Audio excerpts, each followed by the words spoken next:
Hi friends, welcome to Babu organic garden. கோழி அவயத்தில் வச்சுருந்தேன். ஒரே இடியும் மழையுமா இருக்குங்க. அந்த அளவுக்கு பொரிக்கல. ஒரு 5 குஞ்சு தான் பொரிச்சிருந்தது. என்னன்னு பார்த்தா திடீர்னு ஒரு கோழி குஞ்சு செத்து போய் கிடக்குதுங்க.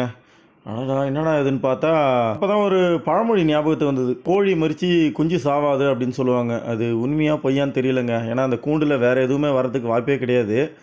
என்னடா இது இப்படி ஆகிப்போச்சு அப்படின்ட்டு, சரி இருக்கிற கோழி குஞ்சுங்களாவது காப்பாற்றுவோம். பொதுவாகவே இடி இடித்து மழை பெஞ்சுது அப்படின்னா முட்டை அவயத்துலேருந்து பொரிக்காதுப்பா அப்படின்னாங்க எங்கள் அம்மா. அது உண்மைதாங்க. எப்போனா ஒரு சமயம் 5 குஞ்சு ஒரு 4 குஞ்சு தான் பொரிக்கும் மழை காலத்தில்.